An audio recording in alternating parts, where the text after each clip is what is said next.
Hello, everyone. We'll be starting in a few seconds. Sometimes it still hurts like hell. 'Cause you got me so high and you left me so low. Now I stay out all night 'cause I can't go home. And you're the reason why.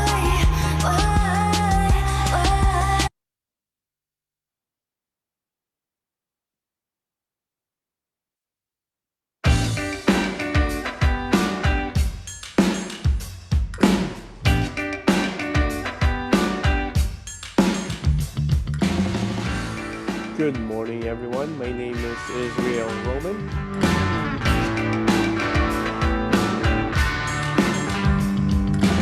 I'll be your host for today. I am a registered Canadian immigration consultant.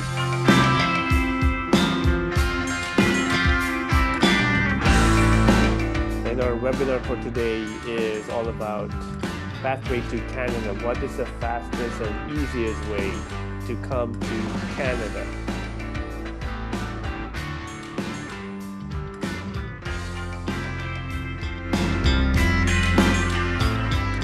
For those people joining us in our Facebook live stream, welcome everyone. If you have any questions, just go ahead and type it in our comment section. I'll go and answer them right after this live stream.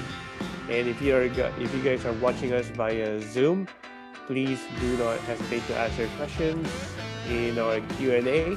And same thing, I'll go ahead and read them and answer them after the webinar. So again, this is the webinar on what is the fastest and easiest way to come to Canada. Okay. So I am a licensed Canadian immigration consultant, and I'm registered with the ICCRC, or the Immigration Consultant of Canada Regulatory Council.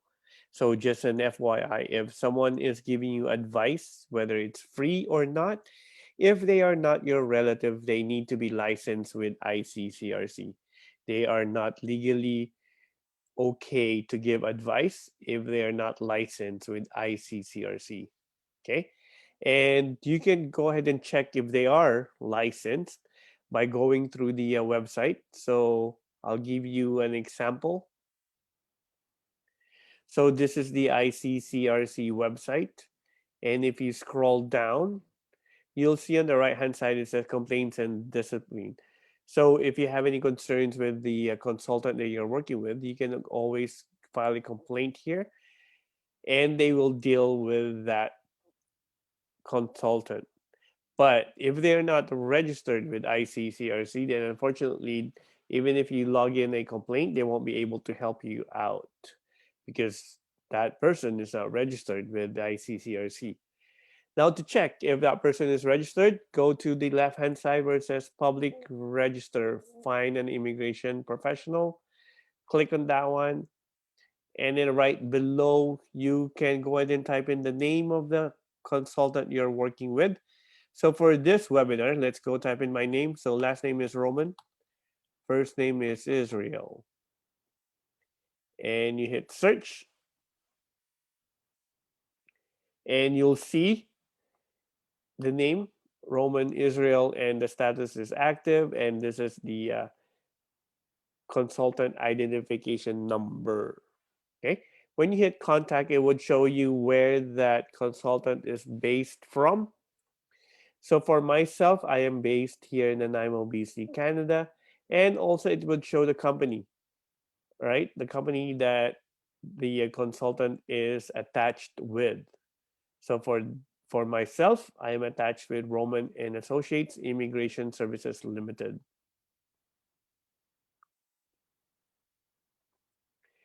Now, also since you've seen the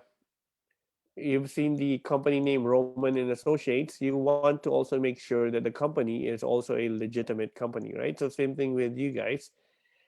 Once you find out who your consultant is, who you're working with, and the company that that consultant is working for, you can go ahead and check or make sure it just make it a good. It's a good practice to check if that company is really legitimate, right? So since Roman and Associates is in Canada, you can go to Canada Business Registry,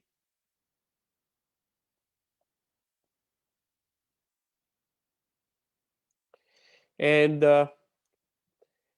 in this website, so Canada's business registries, you go to British Columbia, you type in the company name Roman and Associates, and it would show you the company Roman and Associates Immigration Services Limited, and the status is active BC company. Okay, so with this one, you are sure that I am licensed with ICCRC. The company I work for is registered. Now, who is really the voice behind like who's that face behind that voice? Okay, so you can go to Google or any search engine, sorry, and you can also search for, let's say you're working with someone, right? You can search for that name and just to see if there's any red flag that you want to be alerted on. Okay, so for this one, we can type in Israel Roman Nanaimo and let's see what comes up. So on the right hand side, it would show you the company that I work for, and it says the address. So this is from Google. So the address is Nanaimo, BC. And for the hours, it says closed, opens at 8 a.m. on Monday. And the reason why we're closed is because it's already 8 p.m. here in Nanaimo. And you scroll on the left hand side and just try to, and what you're trying to do is try to find if there's any red flag for that name. Let's say for this one, for Israel Roman, is there any red flag, right? That you would kind of like have second thoughts of continuing to work with that person. And we can also check the pictures, right? So let me open my camera here just to for you to have comparison. Okay, so this is from the Nanaimo News Bulletin. It says Nanaimo Hospital Auxiliary donation tops 300,000, and that's myself right there. And you can compare this picture right here and to the video, see if they're the same, which they are. Here's another picture from BC Local News. The Nanaimo Hospital gets 340, BC Local News, and that would be myself right there. And you can go ahead and compare again if they look alike, if they're similar. Let's go check another picture, maybe this one right here. So this one is also from the Nanaimo Hospital Foundation. So this is myself again, touring a visitor to one of our units in the hospital. Okay, there you go. So I've given you ways on how to make sure that that you'll be safe working with that, with an agent or with a consultant, right? You have done your due diligence to make sure that it's a it's okay. There's no red flag, so that's good. Now, now that we have crossed that one out, so pathway to Canada. I'm pretty sure you guys have searched a lot of things on how to come to Canada, and you guys have come across the Express Entry. Okay, and this is a great program to come to Canada, Express Entry, right? But it takes the right person in order to qualify for this Express Entry. Okay, so what is Express Entry? Under the Express Entry, there are three subcategories. You have the Federal Skilled Worker, you have the Trades Worker Program, and you have the Canadian Experience class. And with all these three, they would have requirements in order for you to meet And in order for you to get into the program, you need to meet the certain minimum requirements. Okay. And I'll tell you later on what those requirements are. But how does Express Entry really work? So just a brief high level overview. So step one is you'll create a profile under for the Express Entry. And in creating your profile, you'll be entering, of course, your name, age, language, ability, work experience, education, and adaptability. Do you have a spouse or do you have relatives here in Canada? And with all those answers, you'll have score. Okay. And that score right there, once you meet the minimum, you'll have a corresponding score. Once you have that score, you'll be entered here in the Express Entry pool.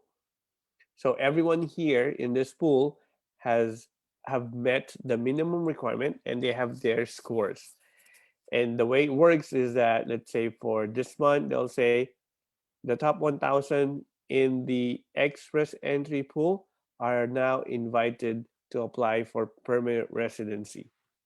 So how do they determine the top 1,000? That is the points that you have accumulated from the from your credentials. So your education, your language, ability, your age, all of those would have a corresponding score.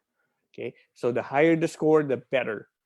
And once you get invited, then you apply for the permanent residency.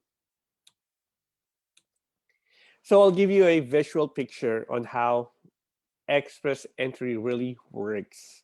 So we have people lined up here. The first person in the line, probably she applied 5 years ago. This person right here, close to 5 years. This person right here, 4 years, 3 years, probably this one's a year, maybe this one's just a month ago. Okay. And everyone, all of them met the minimum requirement. Now, aside from the minimum requirement, now they'll have scores. So this four people right here, they have their corresponding scores: 500, 670, 464, 690. All the rest would have a lower score than 464. Okay. So an example could be, let's say for this one, they say, okay, the top 1,000 in the Express Entry pool are now invited to apply for permanent residency. And then now in that pool of that top 1,000, the 1,000 person, his score or her score is 464. Okay. So what happens is this person right here that scored 500, this one that scored 670, him that scored 464, and him that scored 690 will all get an invitation to apply for perm residency. The lady right in front, even though she applied 5 years ago, but because her score is below 464, she won't get an invitation. And this person right here who just applied a year ago will get an invitation because his score is above 464.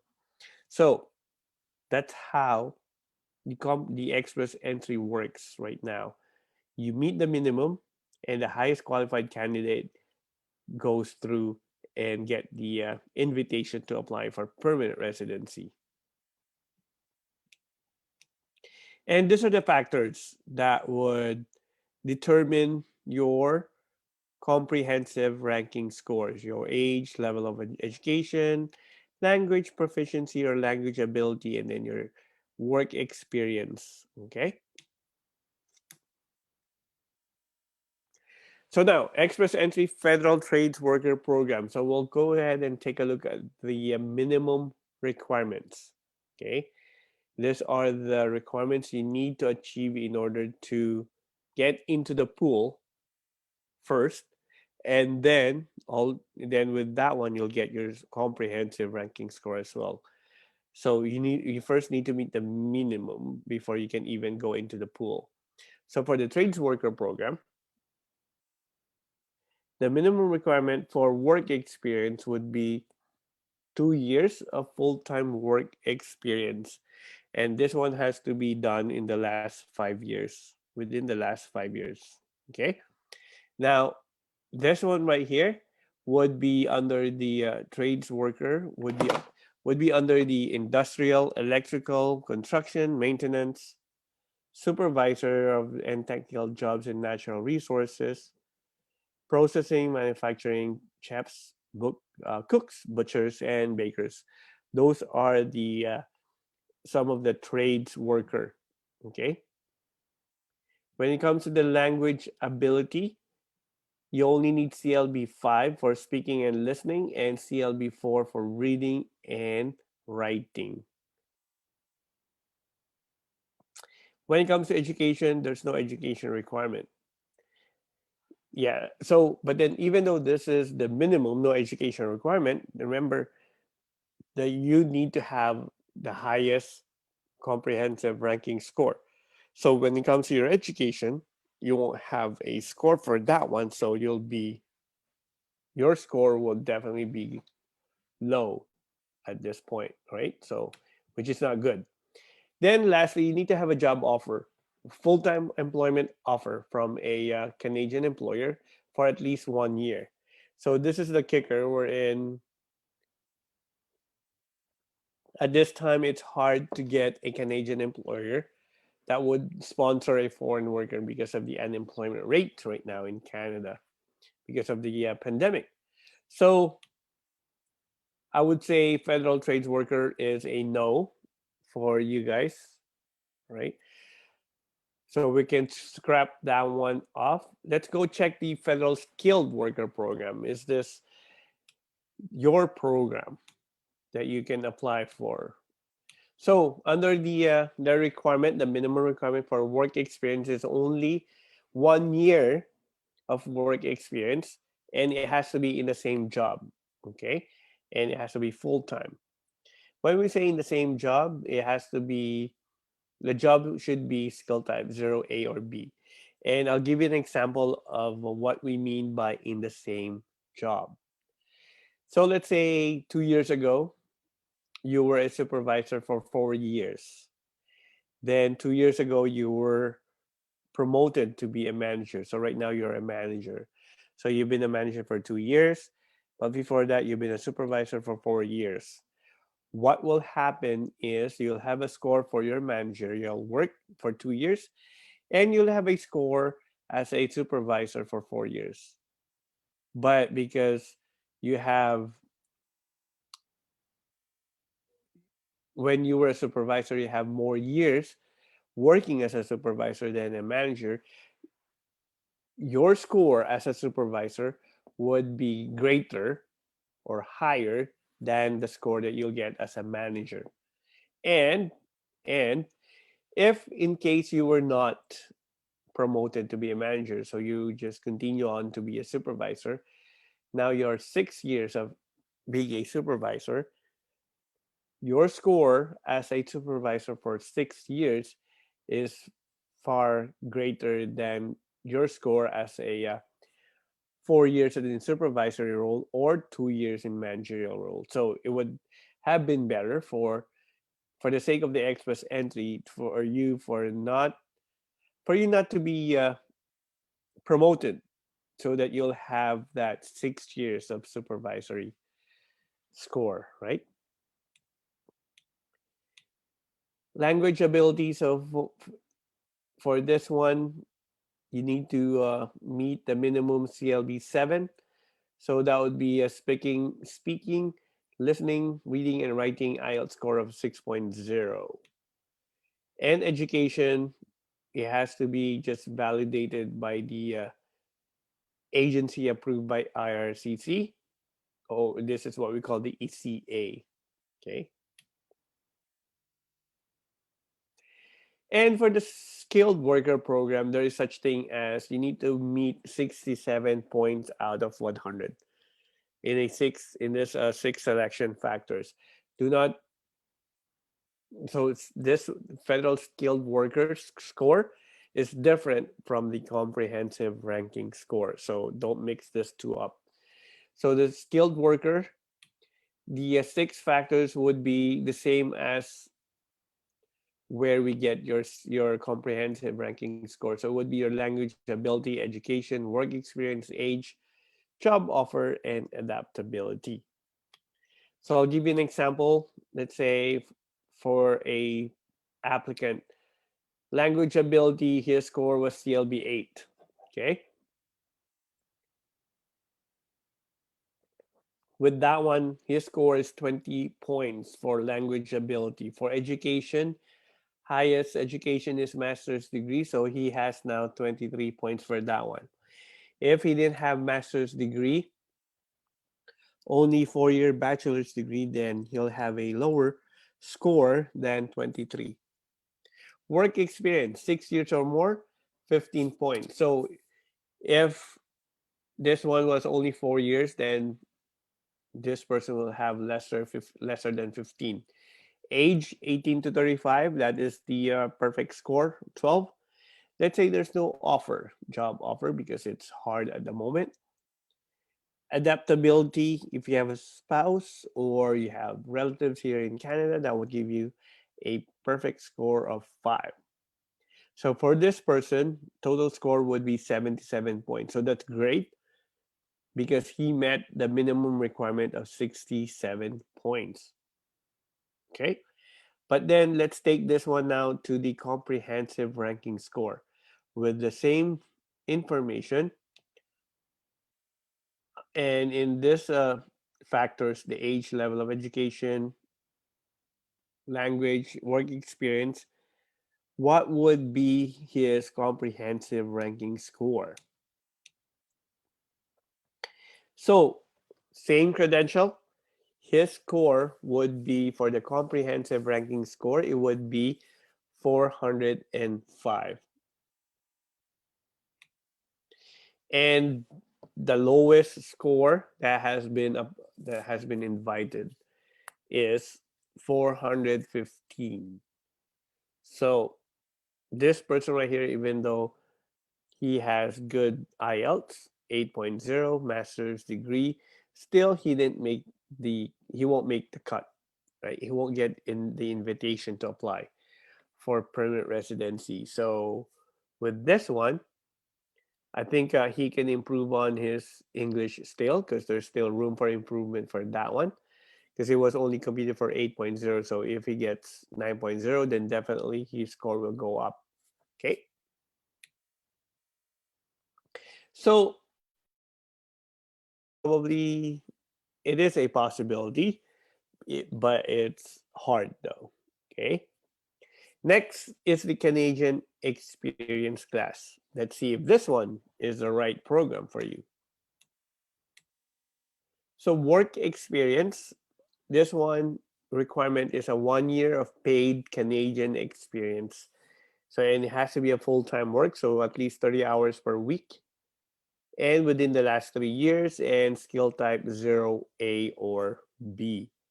And you might say, okay, this one's not for me, definitely, because it says here 1 year of paid Canadian experience. I'm not even in Canada. How will I be able to get that 1 year of paid Canadian experience? That's true, but just hang tight, because this would be your pathway to Canada. Minimum requirement for the language ability would be CLB 7 if the occupation is under skill type 0 and A, and CLB 5 if it's under NOC B. Okay. No education requirement, but again, that means you won't have any score for your comprehensive ranking score. So, between all those three, the trades worker probably is a no. Skilled worker is a possibility. Now, the Canadian experience class, even though it is glaring, it is very much obvious that it's not for you, because it says 1 year paid Canadian experience. I tell you that that is your pathway. And how? It is through the study, work, and immigrate to Canada pathway. Okay, so just hang tight. I'll let you know how this one is connected to the express entry. Okay, so study permit. apply for your study permit for a course that is at least 12 months in length or in duration, or 1 year in duration. Once you have completed your course, your study, you will then apply for your postgraduate work permit, or PGWP. Then you'll start working and you'll get your 1 year of work. Once you get your 1 year experience, then guess what? You will then qualify for the Express Entry program under the Canadian Experience class. So, this is a great news because there's a pathway for you guys, and it's the fastest and easiest way. And you study for for 1 year, you work for 1 year, and then you become a Canadian. You become a permanent resident of Canada. When it comes to the study permit or studying in Canada, you can choose any public universities out there except in Quebec. And these are the some of the universities we are partnered with, and there's many more. It's going to be hard for me to add all of those universities in this page because there's a lot. Okay, and also you might have a school in mind.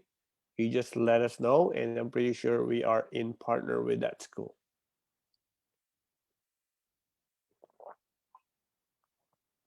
So, what are the requirements? First is you must be legal age of 18 for the university. Now, we have clients who, right after high school, they come to Canada and study here. All right. So, because they know that what's the point of studying in my home country if later on I would still want to go to Canada and immigrate to Canada. So, with that, why not just go ahead and right from high school come to Canada and study here, and rather than spending your money in your home country for the tuition fee, just spend it here, and in that way you are working towards your end goal, which is to immigrate to Canada. Successfully pass a verification of all criminal records, so must be admissible to Canada. So no criminal offense, no misrepresentation, and in good health and sound mind. And provide all documentations accurately. Another requirement would be the proof of financial support. So the minimum amount required would be your tuition fee only for first year. So if you are going to study for in a 4 year degree course, you don't need to show the total amount of tuition fee for those 4 years. You only need to show that you are able to settle the first year. Okay. And then you need to show that you're able to support yourself while in school, and be able to, let's say, rent for your space, food, transportation. So with that one, the computation in that one is you need to have a show money of 15,000 Canadian dollars. This is only for you. But if, because you are able to bring your spouse with you, there would be additional living expense for your spouse and next dependents as well. And if it doesn't, the show money or the money doesn't need to be under your name. If someone else is sponsoring you, then it just makes sense that those money is under their name, right? So if that's the case, then it would be their financial account that will be showing to prove that you guys have the ability to pay the tuition and at the same time support yourself while in Canada. Then we'll just ask for the letter from the person that's sponsoring you. Next requirement would be the acceptance letter. So this one would be a letter from the school saying that, hey, yep, we are expecting this student for the spring intake, and you will only receive your acceptance letter once you have paid the down payment. And the down payment ranges between 10 to 50% of the school tuition fee, first year school tuition fee. And we don't really dictate this one. This is dictated by the school. So it depends on the school, the course, with regards to the actual down payment. And the down payment, oh, and the balance will be paid in later on, right? And in case your study permit gets refused by IRCC or Immigration, Refugee, Citizenship of Canada, your down payment will be refunded. And the other thing to take note as well is like any payment to the school, you will have to pay that one directly to the school and not through us. We won't be touching your money. You'll be paying you'll be sending the money directly to the school. Then we'll just have to provide a learning plan. Okay, that would be part of the study permit application. Now, school requirements. The earlier one was the federal requirement for your study permit. This one is basically school requirement for admission. So, course assessment form, transcript of record, diploma, certificate, and this would be for your post-secondary and or your college course. Okay, and copy of your passport. So because you will be the one providing service for you and liaising with the university, with regards to your TOR or diploma certificate, you just need to send a clear copy to us. You don't need it to be a blue ribbon, red ribbon, or all of those ribbon. You just have to send us a clear colored copy, and that should work. And then Ielts score.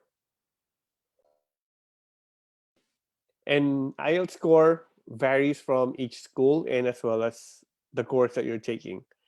Some school would require 6.0, some school and course would require 7.0, so it depends. Okay.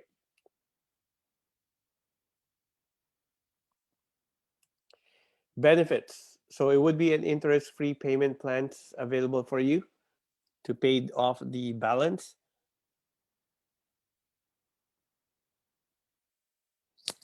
The school will help you with your housing if you need one. Some schools they have their own RCIC or person like me, immigration consultant that is hired by the school. So you have direct access to an immigration consultant. But even though you have, even though the school has its own IRC immigration consultant, we are still here for you, so you can always still connect with us.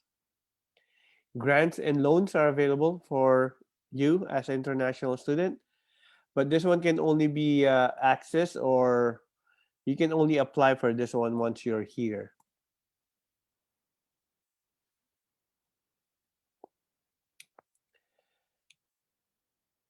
Another benefits would be while in school, during school days, you are able to work 20 hours per week.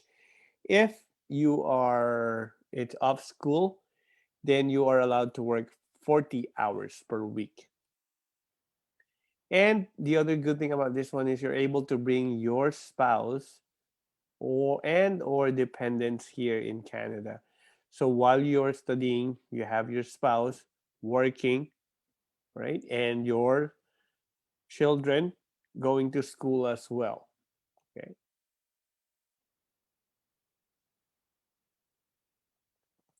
So what's next after school, right? Once you have completed your school work, your course, you will be working under the postgraduate work permit. And enrolled in a 1 year study, then you will have a 1 year of work 1 year work permit. If the course was 2 years or more, your postgraduate work permit would be for 3 years. So if you notice here, there is 1 year is the lowest one. So that's why in the earlier slide, I did say study permit for a 1 year course or 12 months, right? You cannot go to a less than 12 months because you won't qualify for the postgraduate work permit. And that is what we need as well, right? In order for you to immigrate to Canada, we need you to be working for at least a year. And also the school the school that are qualified to have a postgraduate work permit for their students would be only those public universities or public colleges. So private colleges, private universities, they don't qualify for PGWP. Okay. Then apply for permanent residency after working at least for a year. Then later on, you can just it's up to you if you would like to also apply for your citizenship and then sponsor your parents. With regards to sponsoring your parents, you can sponsor your parents at the permanent residency stage. So when you are already a PR or permanent resident status, when you have that status, you can go ahead and sponsor your parents. Okay, you don't need to wait until you're a citizen. Okay, so money matters. Of course. What is the minimum wage here in Canada? The lowest minimum wage can be found in Newfoundland, 11.65 per hour. And the highest minimum wage can be found in Alberta right now, $15 per hour. And in across Canada, this is what the minimum wage are right now. So British Columbia 14.60, Alberta 15, and so on.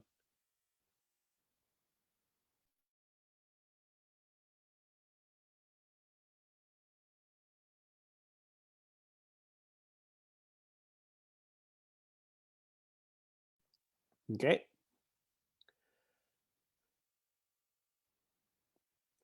So let's do a wage sample computation. Let's say in BC. Okay. So we did say the minimum wage is 14.60. So you're earning 14.60 for 40 hours per week. That would give you $584 per week. In a month, 2,336. And in a year, that would give you $28,000. Okay. It may sound low. It's only 5 digits. Why would I even bother going to Canada for a 5 digit annual salary? Right. But if you convert this one to, let's say, Philippine peso, this would give you close to a million pesos a year, 981,000 pesos a year, working at a minimum wage. Okay. So my question for you is that working at a minimum wage in the Philippines, after a year, would you get the same amount? Okay. Or let's say working after 10 years in a company, working for 10 years in a company, are you getting the same wage, almost a million pesos per year? Okay.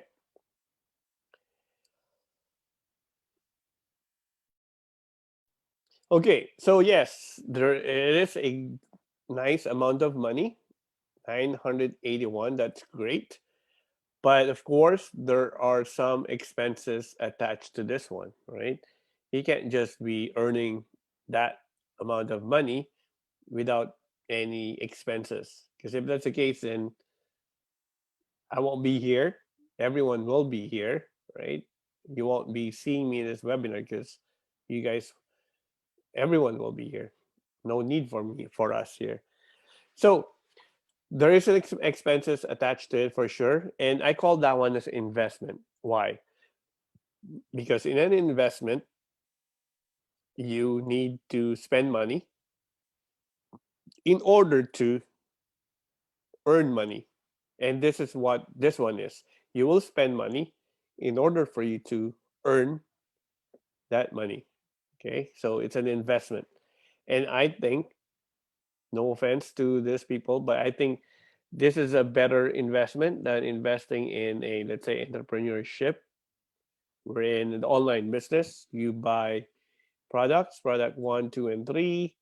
And the higher the product, the more products they are, the more expensive. And now you have to find the right customer that would need and want your product, and hoping that they would come back to you every week, every month, in order to continue on the sales. And what would be the profit for each product as well, right? So when would your return of investment be?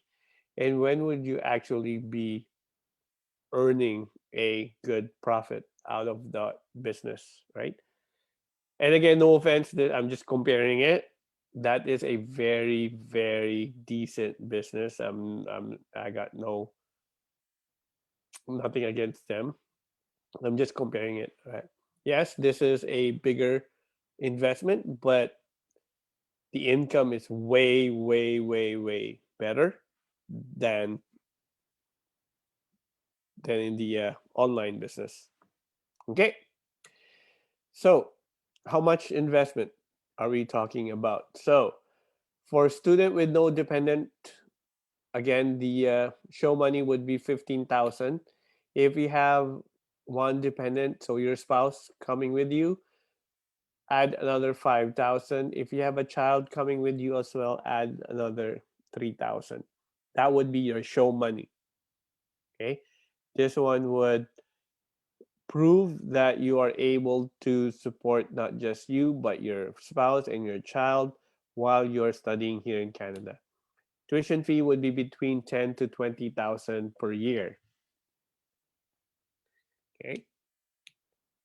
Now, once we have determined that you are eligible for this program and we are able to find courses for you to choose from, then we would go to the next stage, which is the registration. And at that stage, second stage, that would be the time wherein the administration fee would be due.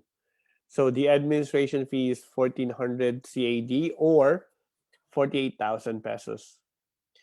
And with this one, we are putting some perks. One would be free, unlimited IELTS review. So we'll take care of your IELTS review so that you'll get the score that you need for that course. Free IELTS exam will take care of the exam as well.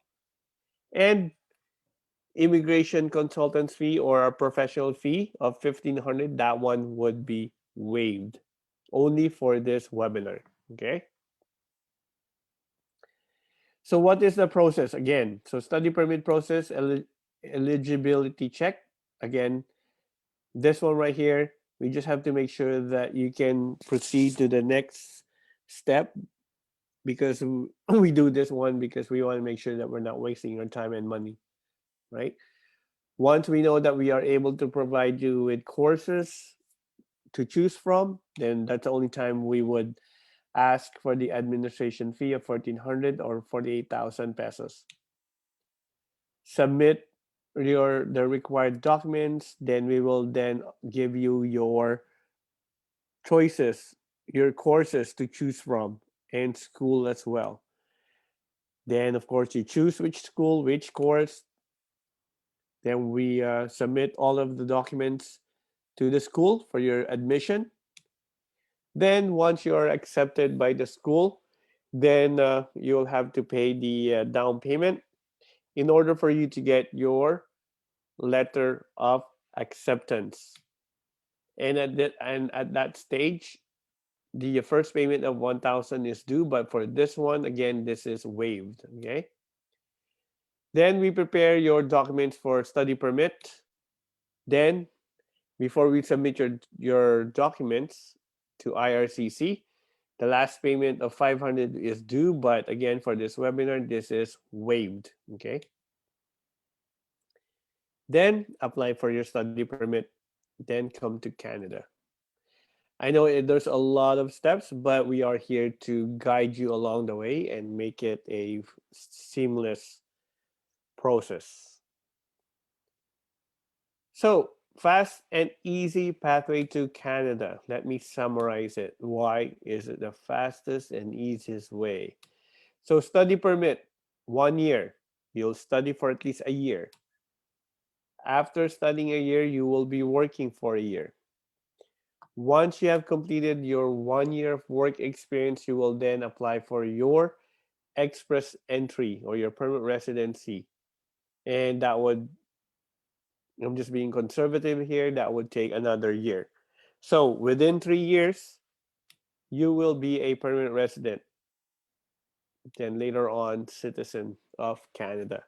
And that's why I say it's the fastest and easiest way to Canada because, hey, it's less than 3 years. You'll be a permanent resident of Canada. Okay.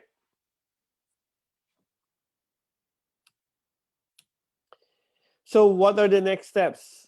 And this is only if you think this is the pathway for you study, work, and immigrate to Canada. And you would like to avail the bonuses or perks that are attached to this webinar.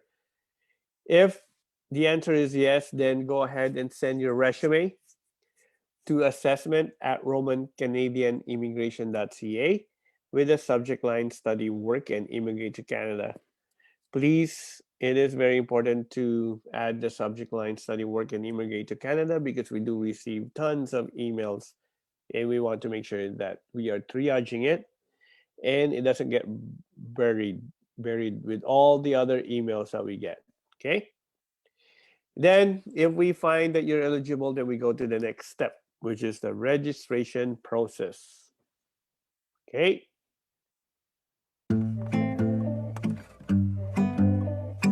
Thank you, everyone. That is the last slide for our webinar. I'm hoping that you guys did learn a lot of things from this webinar. Please do share this information to your friends and families. If you are finishing watching this recording, thank you so much.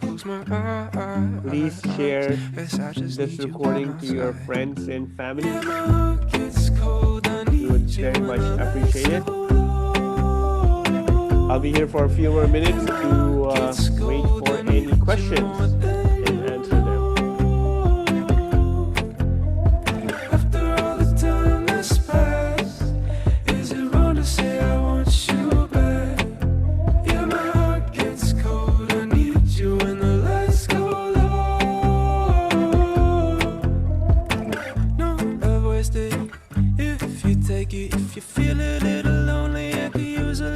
Just giving shout out to Roderick, Gerald, hello Marthe, hello Susie, hello Rowena,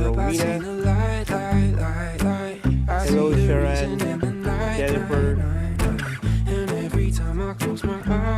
hello Maria Christina, hello Carmencita.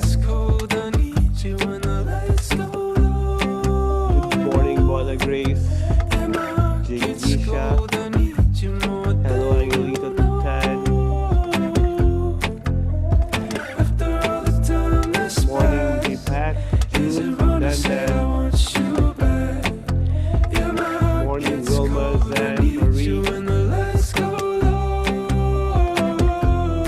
Hello, Ison, Amy, Jay, Abigail, Remelie, Gail.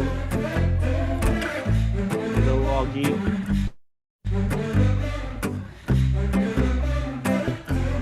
Hello, Alan, Anna, Griselda, and Iz Chang.